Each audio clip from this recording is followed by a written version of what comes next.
it tends to be in retirement, we're lightly taxed. So taking tax deductions during our working years, even when we're teachers, tends to be very advantageous.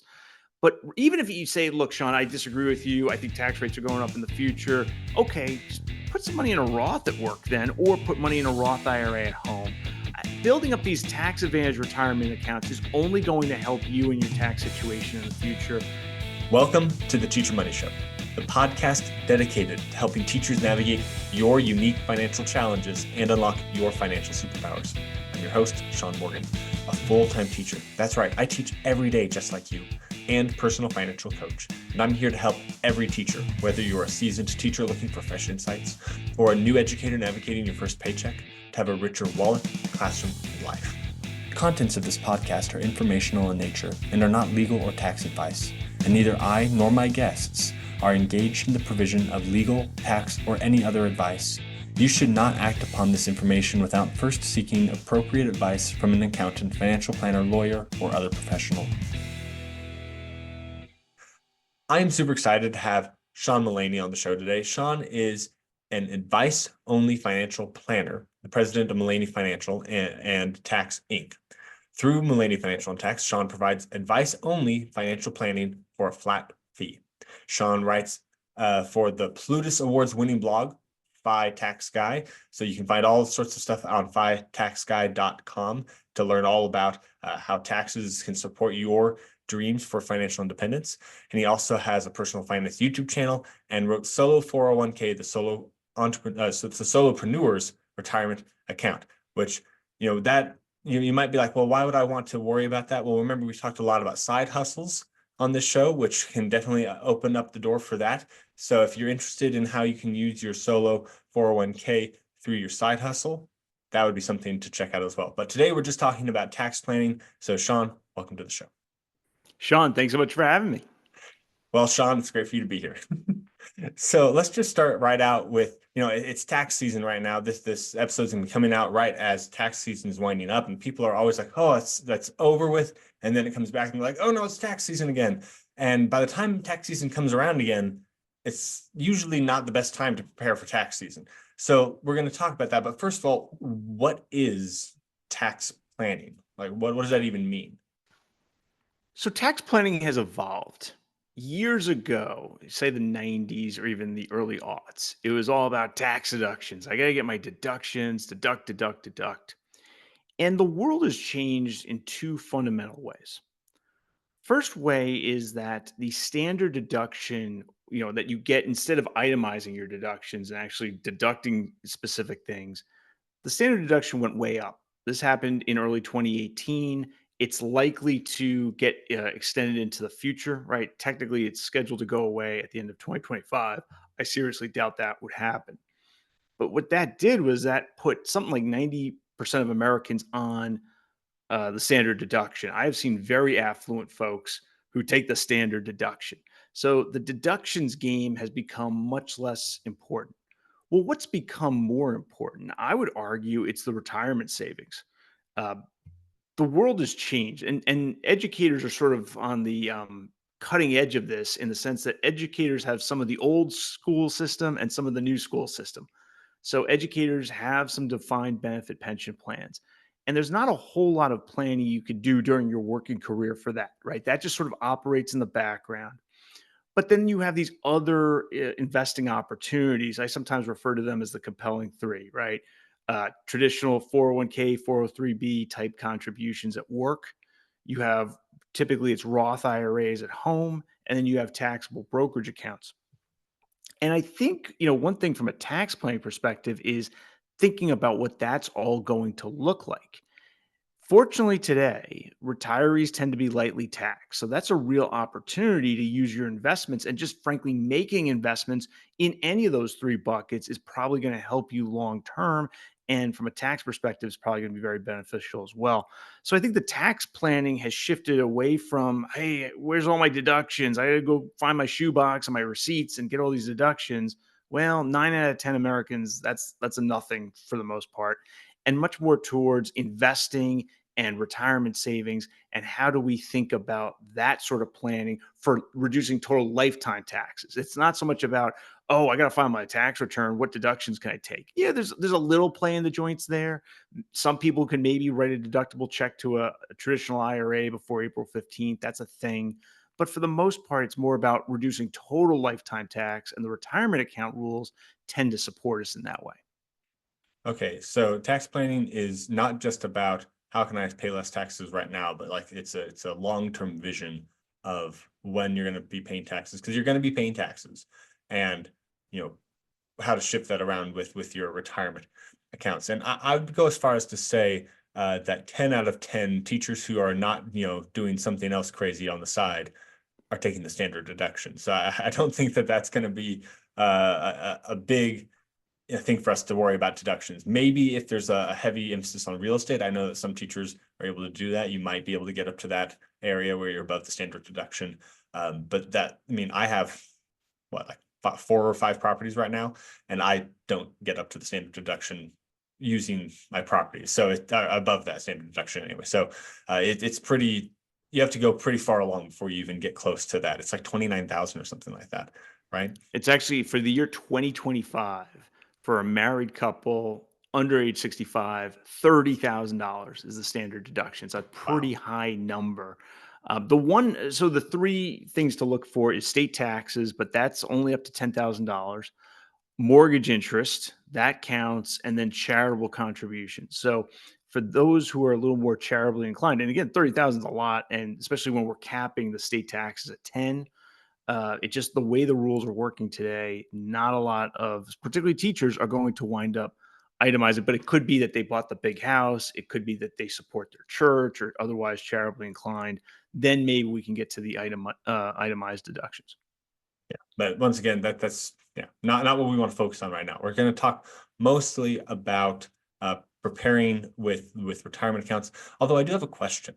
When we're talking about preparing, like planning not necessarily how to lower your overall tax, but we're talking about preparing for tax season, you do have to make Yes. some choices about like how much you want to withhold and things like that.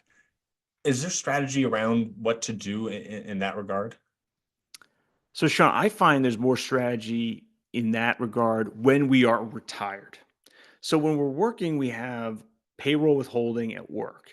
And there's this horrible form, the W-4 form, that sort of tells our employer, okay, how much to take out. Now you would think like, oh, that's an easy thing. No, no, no, no. That thing is complicated. The IRS has a little online portal, and there you almost have to tinker. What you have to do is if you get to a situation where for your 2024 tax return, oh my goodness, I or we owed a whole lot of tax, or I or we overpaid our tax. We don't want to be in an extreme position. Generally speaking, we generally want to be in a place where, okay, it's a small refund or it's a small payment we have to make to the IRS for April 15th. What you sort of need to do is tinker with that W-4 form. The IRS has an online portal, and try to get that right. So that's for the working folks. It's sort of the annoyance of this W-4 form. When we're retired, there's different levers and different considerations, and we could actually be strategic. We can wind up paying a lot of our taxes later in the year if we're either 59 and a half or older, or we've inherited an IRA, which is going to be increasingly common as the baby boomers pass on to Gen X, Gen Y. So yeah, that would be the way I would sort of approach paying the taxes. Okay. Um, so just out of curiosity, do you have a preference one way or the other of coming out slightly with the refund or slightly with a bill? I know that there's some, it is a very minor debate, I'm sure, but Yep. some people talk about like giving a loan to the government versus holding on to your money as long as possible. And do you think it makes a difference, or it does not matter at all? I would say if the numbers are small, it doesn't matter too much. What I don't like, well, here's two things I don't like. One thing I don't like is a big refund because of the potential. And I don't mean to scare anyone. There's this thing called identity theft, right? That happens. Hopefully it's rare, but I know it has happened. And when somebody has their identity stolen, somebody tries to file a fake tax return to get their refund put into the scammer's bank account. Well, what happens is that basically puts your situation on pause, right? Because the IRS is now going to, go through your entire situation, sort of prove that you are who you are. And long story short, that refund isn't coming to you for quite some time. It will eventually get there. There's ways to resolve these situations, but now that large refund's in limbo. So having a large refund due just because of this identity theft risk is just not a good place to be. And then the other place is just a large underpayment, because now we could be subject to a modest but real underpayment penalty. We don't want to do that.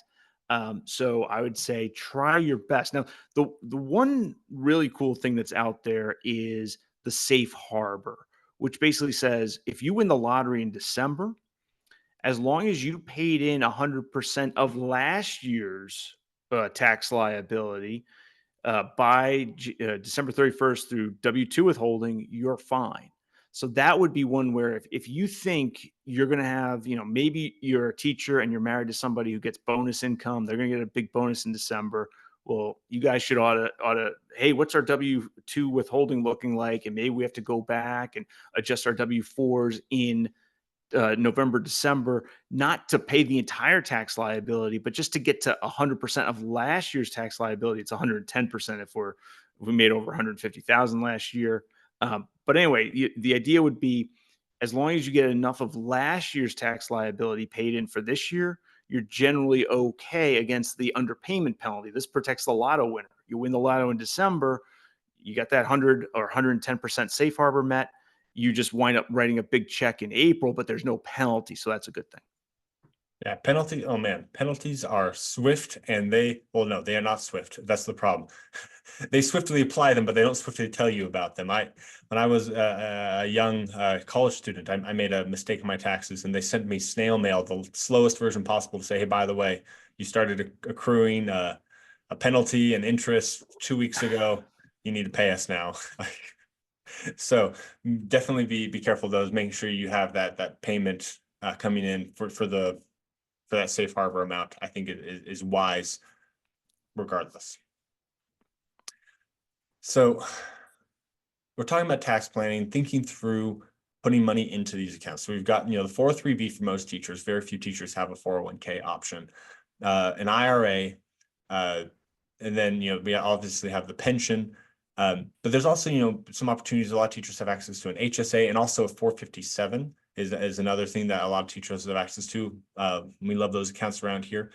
So balancing those things, do you start thinking about those things in April? Do you worry about them in January? Or like when do you start thinking through what you think the next year is going to look like? So, Sean, I'll say this is something you should do throughout your life, and especially during your working career and your early retirement, if you're going for an early retirement, or at least the first part of your retirement, whenever that is. So, when we're thinking about next year's tax return, the first place I would start is the workplace retirement accounts. And this is an interesting issue, particularly for teachers right now, because there's a very interesting proposed change to the law that may or may not happen. I'm an optimist, so I think it's got a good chance, but certainly not guaranteed. And that would be to remove the tax on Social Security. Well, that would have a very interesting effect. It would make deferred retirement accounts and even pensions less taxed in retirement. And for teachers, it's been a little bit of a struggle because you say, well, many teachers are somewhat modest income during their working careers, and their income in their retirement years because of the pension might be, relatively high. So, do we want to do these traditional retirement accounts at work? Do we want to focus maybe on a Roth 401, or in your case, 403B instead? And I think this is an evolving area, but I'll give you, a few thoughts. One, teacher pensions don't tend to be that high. And with this potential being out there, I think the traditional deductible accounts at work, the 403B, 457 can make a lot of sense. Two, what I think makes a lot of sense at home is the Roth IRA. So, why do I say that? Well, at home, most working Americans with any sort of affluence in terms of income can't deduct a traditional IRA contribution. Now, that's not universally true, but that's often true. You might, teachers married to a plumber, married to a lawyer, it's going to get very tough very quick to deduct a traditional IRA contribution. So why not look to the Roth IRA at home, where we're not going to forego any tax deduction anyway, in many cases, not all. And then I do have two, we talked about deductions, but if we're thinking about next year, I've got two lines on this year's tax return, or maybe it's last year's tax return, I think you should look at for this year. One line is there's a form called a Schedule D. It's capital gains and losses. And during our working careers, maybe we don't have a lot of those, but some of you might find out, oh, wait a minute, I actually do. There's something called capital gain distributions, and that's on Schedule D, line 13. And that can come from old investments. This can come from maybe an investment you inherited from a parent or a grandparent. And what it is, it's a mutual fund, or it could be an ETF, but it's usually a mutual fund where inside the fund, they're buying, they're really selling, and it's creating taxable income on your tax return. And it's quite inefficient. Actively managed funds tend to have these more. And what you might want to think about is selling that fund. Now that could trip another capital gain. So this isn't just an easy peasy fix, but you say, oh boy, this thing popped out, 5,000 of capital gain distributions. It's not that big of an investment. Maybe I need to be thinking about getting out of this investment. I mean, there's a whole other, the whole situation has to be considered, but that's one of them. The second thing I think you should consider, just looking at last year's tax return or the return you're about to file now, is the Form 8889 for the health savings account. I like health savings accounts. I like high deductible health plans because they have lower insurance premiums. One thing I generally disfavor for our younger teachers is taking distributions from those HSAs. I'm all for contributing to them, right? You get a tax deduction up front. That's fantastic. It grows tax deferred and hopefully tax free in the health savings account. We take it out later in life, tax free, hopefully.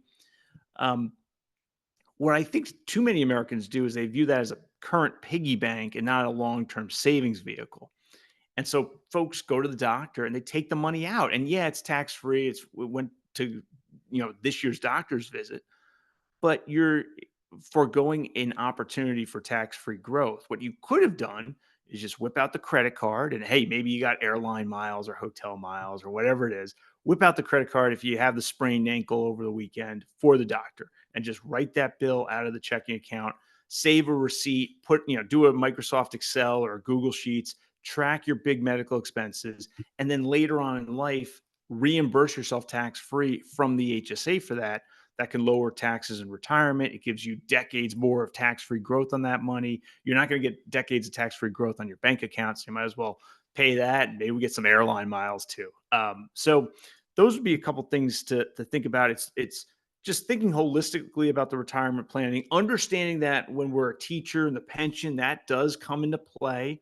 Although we don't want to make a mountain out of a molehill.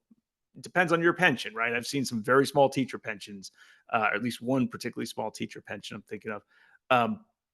So that exists. So retirement, we want to think about that, and then think about our investments and capital gain distributions from them, and think about, hey, maybe leave the money in the HSA to cook a little longer, as opposed to taking it out. Even though it's not taxable, if we pay for a doctor's visit, we're foregoing maybe decades of tax-free growth. And keeping in mind that with relatively modest incomes, the amount that you're paying on taxes, say you make $60,000 a year, you get a $30,000 standard deduction. You're paying taxes on just that $30,000, and the tax on that low of an income is quite small, right? Compared to the growth that you can get on that HSA over the long term. So it's definitely something to consider. If you have the money, don't put money on a credit card and let it sit there to not pull money out of the HSA naturally. That's going to 100%, 100%. Yeah. Tax, so I have a little saying, sufficiency trumps. And this comes into play with a lot of financial planning. I spend some time on some of the Facebook groups and whatnot. And I think people mean well. They're like, well, what can I do to set up my kid to be a millionaire? And I step back and I say, well, wait a minute. Are you financially independent?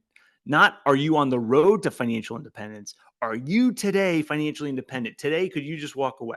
If you can walk away today, no problems, then all right, yeah, let's maybe think about some transfers to the next generation. But yeah, sufficiency always trumps, whether it's in tax planning, giving to the next generation. Sufficiency trumps. That's a great point, Sean. And something else I wanted to point out before we got too far away from it is, we're talking about putting money into the 403b as one of our tax strategies. But we're just remember, we had a whole episode with Dan Otter on this. The 403b is like the worst when it comes to being regulated. So be careful. Don't just say, oh, it's tax advantaged, I'm going to put money into the 403b. If you have a crummy provider, it just destroys all the benefits you get from the tax advantage. So make sure that the provider for the 403b, that vendor, is on the approved list through 403bwise.org. Once again, I am not associated with them. I just love them. So go ahead and check your vendor before you put your money into a 403b. If your 403b is crummy, an IRA is always better, always 100% every single time. So just make sure that you know where you're putting your money and if it's a good provider who's not going to charge you fees up the wazoo. Well, and Sean, you made a really interesting point there. So if you look at your Form W-2, so that comes in, typically it's late January. Uh, what happens is, you work for the 12 months and, you get payroll and there's income tax withholding and whatever there is. Okay. In the following January, you get a Form W-2. By the way, the IRS gets the exact same form. And it reports your income, your W-2 income from that employer, your tax withholding, any retirement account contributions, that sort of thing. If the only retirement account was a 403b and neither you nor the employer contributed to it, then you may have an opportunity to deduct the traditional IRA contribution. If you had a 403b, you put $1,000 in there, they're going to check a box. It's box 13. It says retirement plan. There'll be a little X in that box. And that's telling the IRS and the computer software when you do your tax return, it may not be possible for this person to deduct a traditional IRA contribution. But if neither you nor your spouse is covered by a workplace plan, well, all of a sudden you could theoretically make $1 billion and deduct a traditional IRA contribution. So this is something you might want to think about, right? The limit for under age 50 this year is $7,000. And you might say, oh, the employer's not contributing to the 403b. Maybe I don't want to contribute. So if nobody contributes $1 for the year, then you're not covered by a workplace plan. The second anybody, you or your employer, puts that $1 in, now you're quote unquote covered by a workplace plan. And it's going to be a lot harder to deduct the traditional IRA contribution. And Sean, I like where your mind went. Sometimes it's just better take the $7,000 deduction in a traditional IRA that you control, that you pick the financial institution, you pick the investment, and be done with it. And then, okay, well, I want to invest more for my retirement. Great. Maybe it's a taxable brokerage account. Again, you control the financial institution, you control the investments, and in retirement, those things tend to be lightly taxed anyway. So, yeah, Sean, I think sometimes with teachers, we need to think a little bit outside the box. And I really like where your mind went there. Yeah, and it's not just that it's not necessarily the right choice to put the money in the 403b. I didn't know about that thing that you could deduct it if you didn't put money in, but like you very rarely have a school district that's going to put money in. So check with your school district. I doubt that they are matching your 403b contributions because they're putting money into your pension. So it's very likely that if you just put your money into the IRA, it's going to work out better for you deduction wise. And you're going to be able to control the financial institution that you invest in. Yeah, that is interesting though. The pension can be covered by a workplace plan, so that is something to actually keep in mind as well. Is that considered coverage? Yeah, I Okay. believe that is the big thing to check is so a couple things on this, and we're seeing just how quickly tax planning can get complicated. So the big thing to check here is in January, get the W-2 form, right? And check that box 13. Is there an X or is there not an X in the retirement plan coverage? The other thing you have to do is if you're married, you have to check your spouse's W-2 because there's a separate rule for, all right, I work for a nonprofit without a retirement account, say, but my spouse works for a big company with a retirement account.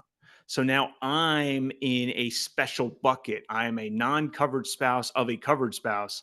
I have a separate income limit. Now that income limit's higher, so I still might be able to deduct the traditional IRA. So Sean, yeah, we can't answer any one listener's, hey, can I deduct a traditional IRA contribution on this podcast? But especially in the teaching community, it's at least worth, barking up the tree. Like Let's look at the W-2s, who's covered by our workplace retirement plan, what's our income look like. And that's the other thing about the traditional IRA. You could do it in the following year, up to April 15th.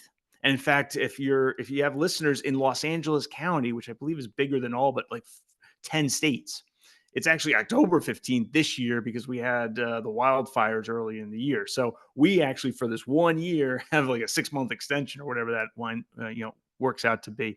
So, but you have 3.5 months into the following year to make this decision. That's a really good feature of the traditional IRA, or it could be a Roth IRA. Um, so yeah, that's something to think about at tax time is, hey, maybe we just want to make sure we think about last year's retirement account contributions. Maybe one of us wasn't covered by a workplace plan, whatever it might be. Maybe our income's low enough we could deduct a traditional IRA contribution. Maybe it's not low enough, but we qualify for a Roth. Different things to think about. Absolutely. Yeah, okay, this is super interesting to me because I didn't realize. So basically, the takeaway though is the place to look is box 13 on your W-2 because Yes. with a 401k or a 403b and an IRA, not an IRA, but like you also have pensions, and then you have the 457. I'm assuming might also count if that's being offered as something that's coverage. So I'm just there's so many different things going on here that you need to look for, and that the box 13 is the place to start with. If it's not checked, then you can go from there. But you just want to make sure that you are looking at that before you go, oh, I should put money into an IRA Yep. and In to get the fact, so deduction. Sean, what I'm going to do is I'll send you for the show notes. One, I'll just send you a link to the W-2, which you'll see the box 13. That's easy. The IRS has a website titled "Are you covered by an employer's retirement plan?" And it just gives you the quick. All right, here's what would constitute it. Yeah, let's see. Any contributions or forfeitures were allocated to your account. So it's basically, did money go into it, right? In theory, you could even have an old 401k or a 403b that you didn't put money into this year. That you might not be covered by a workplace plan. Depends on other things too. But I'll send you a couple links for the show notes on that because it's an interesting situation, and teachers can just have all different things, and then you add your spouse to it. It can get fun and exciting real quick. Yeah, and another thing, just last note on the IRA is, people say, well, the bucket is smaller for the IRA than for the 403b. Yes, but like, how many teachers are actually even filling up an IRA's worth of money into a retirement account? So, I mean, if that's concerning you, $7,000 is quite a bit, and if that bucket goes over, like you were saying, you can put it into just a taxable, or the HSA, as we were talking about before, is another great place to store money long term. And if you're married, both you and your spouse have an IRA that you can contribute to. So there's lots of places you can put your money other than a 403b if it is, if you're in that instance where it's the box 13 is not checked.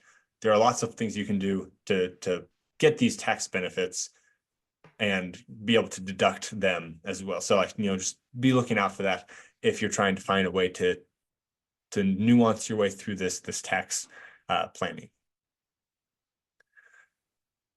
So I feel like we've talked through tax advantages accounts pretty thoroughly.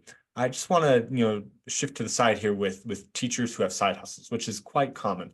I recommend on my show for teachers to have side businesses, not just like going to work at a restaurant waiting tables, which is a fine job to have, but it's not something that's in your control as a business is, where you can ramp it up during the summer and then bring it back down maybe during the school year and things like that.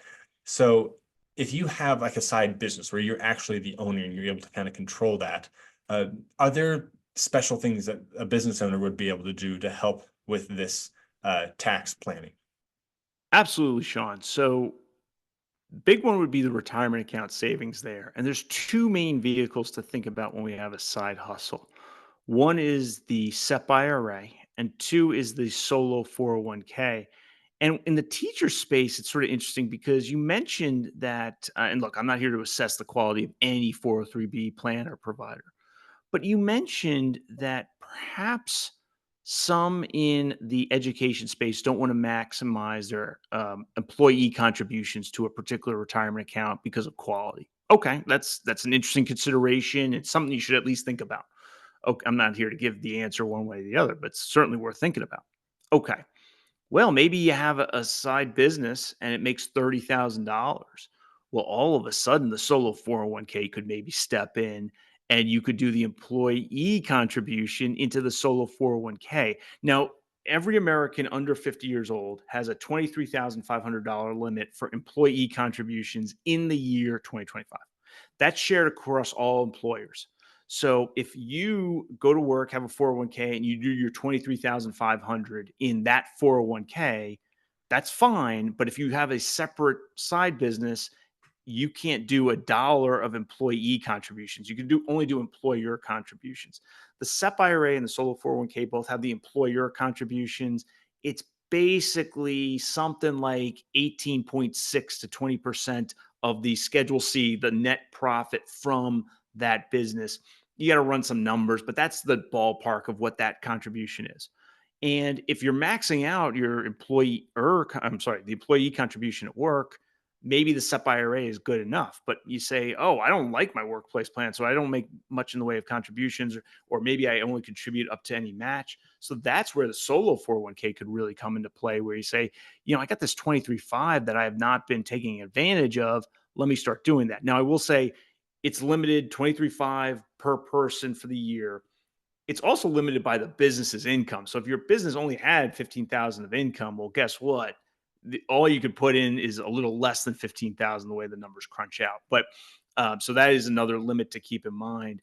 But yeah, I mean, even a SEP IRA, you just say, look, I want the easiest path, and I'm not looking to save all this much money from my $30,000 side business. All right, do a SEP IRA, get 5,800, 5,900 bucks in there as an employer contribution. You're done.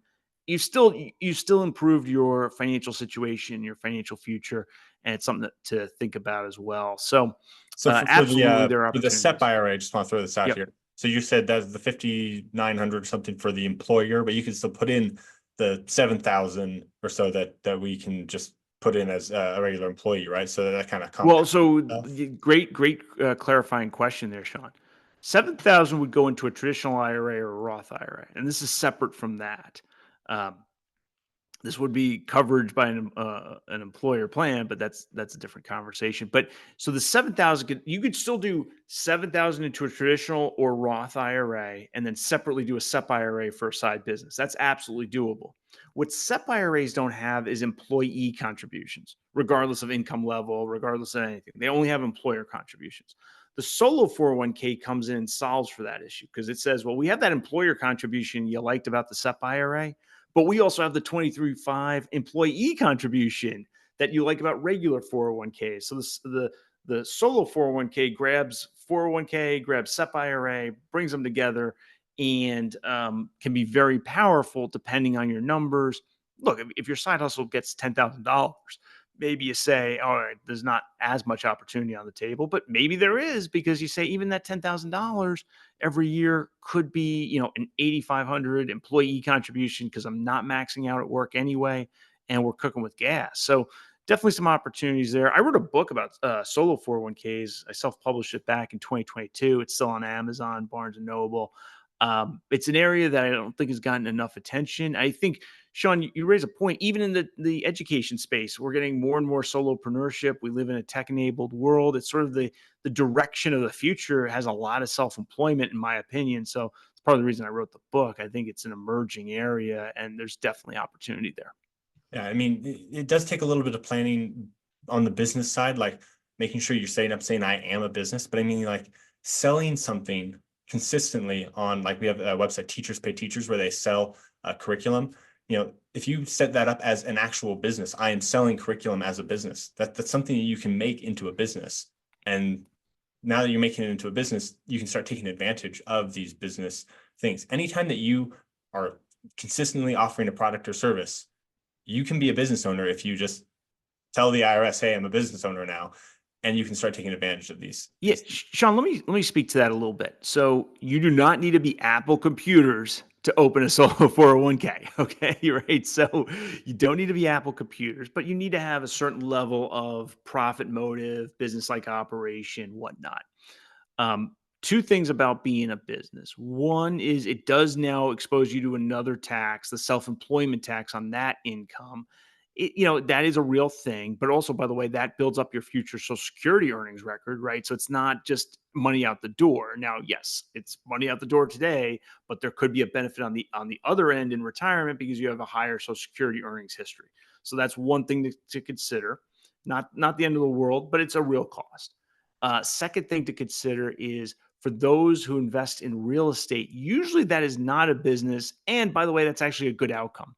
Why do I say that? So, real estate investing typically, not always, but typically is not a self employment business. It's reported on something called a Schedule E.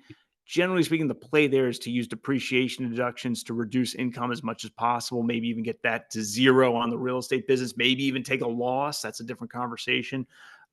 So the real estate business from a tax perspective usually doesn't support like a solo 401k or SEP IRA, but that's a good thing. One, because it's not subject to that self-employment tax. And two, if you're cash flow positive in the real estate business, you may have created a tax-free cash flow stream. That's good planning. Look, real estate's a whole other conversation. I'm not here to push real estate investing, but it's certainly from a tax perspective, investing in rental real estate is a rational thing to do. Essentially, you buy the real estate, most of that basis can be deducted over 27 and a half years, residential real estate. And that's a phantom deduction that shelters that a lot of that real estate income, the rental income from tax. So that's a good play too, but it's a different play. It's not a self-employment play. It's a tax advantage investment play. Right. And I want to point out here that you shouldn't be like, oh, real estate is a great way to reduce taxes, therefore I should invest in real estate. I would say that the only people that should do that are the people that are like ridiculously wealthy and need a place to put their money. But if you're, getting the standard deduction of 30,000, you have maybe 30,000 or 40,000 that you're going to be taxed on, and you're just getting into real estate just for the taxes, I don't think that the headaches are worth it for that advantage. If you like real estate and you want to use it as a wealth generation tool, I think that's a different conversation. But real estate as just for taxes when you're not making a ton of money, I think from my personal perspective, the headaches of real estate are not worth just to reduce your taxes unless you're making a large amount you want to offset that. I'm not sure if you have thought on that, but so I said real estate is not self-employment, but it is a business. So when I take my $100,000 and look, I'm going to use leverage almost certainly. I'm going to, go to the bank, get a mortgage, and buy more than $100,000 of rental real estate. But rental real estate's a business. I have to know how to find tenants, price it, get a property manager, or fix the toilet myself. Like there's business aspects to that, no matter what your level of involvement is, versus diversified index investing. I'm not giving investment advice to anyone, but I will observe that when I'm an index investor, I can have interests in dozens, if not hundreds, if not thousands of different businesses, and I can have no idea how to operate any of them, and I can still benefit from the upside. That's pretty cool in my book. And I agree with you, Sean. The way I sort of view the tax benefits of real estate are sort of two things. One is if I can be cash flow positive with the property, I have now created a either a very lightly taxed or a tax-free stream of positive cash flow. That's a good way to conduct one's affairs. You got to be knowledgeable. This isn't just, automatic, but if you have some knowledge in that area, that can be very effective. And then two, when we're lower income, so some teachers could be able to do this. Oftentimes, real estate investors can deduct some of the loss on the real estate through depreciation against other income. Your income generally has to be low. It has to be under $150,000 on your tax return. So this might be more of an opportunity in retirement, but it might be that some teachers out there absolutely qualify even with a spouse. And so you might be able to deduct some piece of the real estate loss against your other income. But that's getting a little more downfield, and just I wouldn't be investing in real estate for that opportunity. No way, because, well, I got to be good at the real estate first, and then I can think about that opportunity. I love it. Okay, so just a few more questions before we come up to the end here. We have had multiple rabbit trails people could follow. If you were going to say, hey, this is the first thing, like I haven't thought about tax planning at all. What's the first thing you think someone should look at when they are considering, I want to start planning my taxes?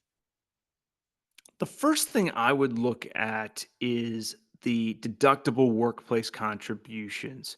And if I find it's the 403b is just not a good place in my particular employer, then I might start looking at a Roth IRA or traditional IRA. That's sort of the way I would tell teachers in the audience, right? Um, it tends to be in retirement we're lightly taxed. So taking tax deductions during our working years, even when we're teachers, tends to be very advantageous.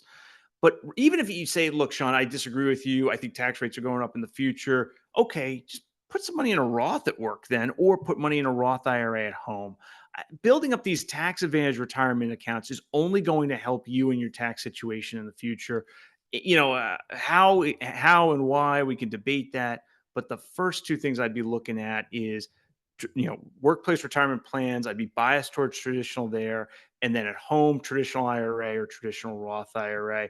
If it wasn't a teacher audience, I'd say deductible 401ks. But Sean, you bring up a great point about the 403b issue in the education world. And then I will say the pensions do argue a little bit against taking deductions while we're working. Even then, though, I tend to suspect in the future, you're still going to be pretty happy you deducted while working. But yeah, those would be the two big ones: workplace retirement plans and then traditional Roth IRA at home. Awesome. Okay. And then one more question before our last two. Most people listening to this are probably just, working as a teacher, putting in their time, not doing anything crazy like I'm doing, with multiple side hustles and things like that. Would that kind of person need to turn to a tax planning professional, or when should you turn to a tax planning professional to help you navigate this kind of discussion? So I think for somebody like you, rental real estate, yes, I would be turning to a tax professional. But we think about the inputs in your tax return for a second, right? So you go to the computer software, it's going to ask you your name, your address, your social security number, are you married, who are your kids, that sort of thing. So that's the first input. Well, you can do that. It might be annoying, but you can do that. What are the other inputs? Form W-2. There's probably going to be a 1099 INT that comes from your bank, right? You have a bank account, you make $100 of interest income, you get the 1099 INT. That's got to go on your tax return. Hopefully, you have some taxable investments, but who knows? Um, if you only have one or two brokerage accounts and they're relatively small, you get a 1099 DIV every year. It's not that difficult to input that. If that's all you got going on in your life, boy, I wouldn't be all that tempted to call a tax professional because there's tax return software readily available on the internet. You put in your name and rank and serial number and social, and you put in three, W-2, a 1099 INT, a 1099 DIV, and you're pretty much done. Now, where I think you might now, maybe you have to enter an IRA contribution, but okay, fine. The inputs aren't that bad.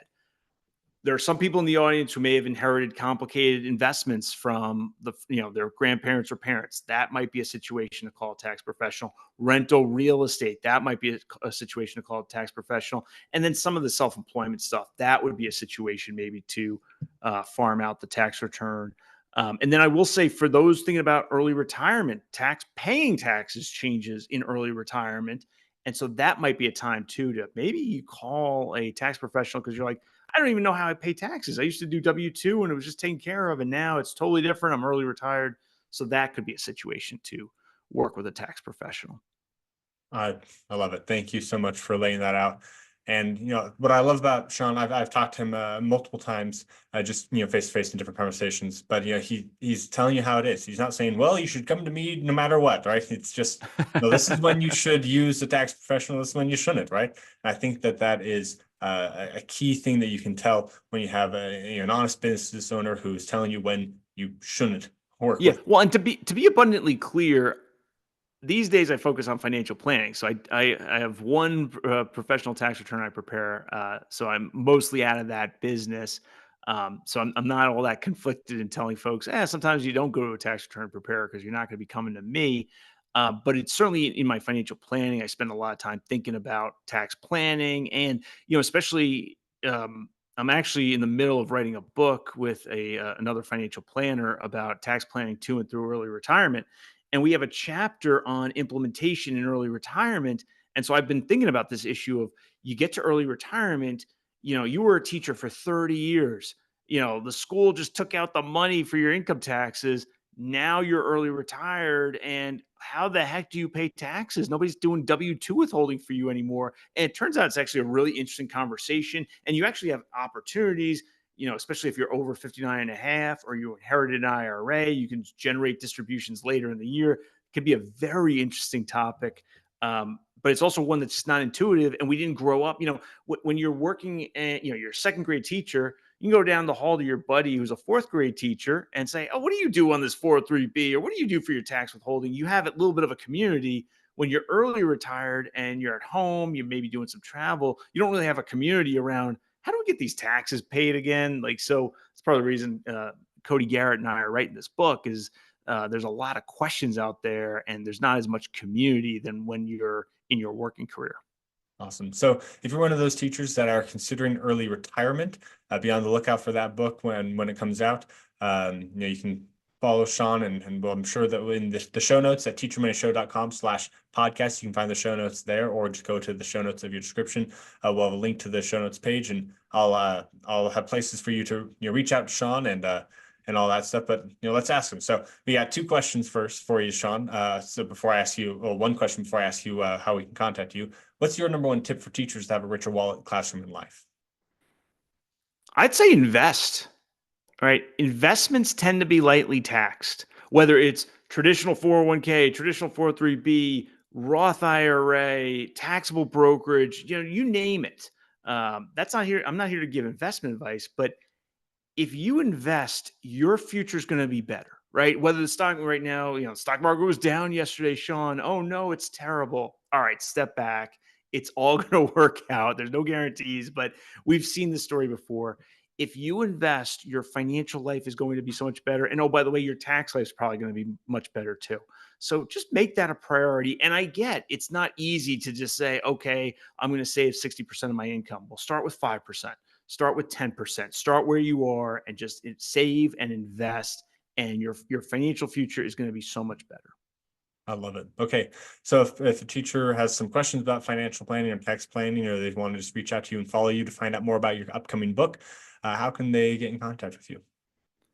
Sean, thanks so much for having me. Yeah, you could follow me on X, Sean Money and Tax. You could follow me on LinkedIn, and you could go to my blog, fitaxguy.com. And I've got a little YouTube channel, Sean Mullaney Videos. Every Saturday morning, I put a little video out about personal finance topics.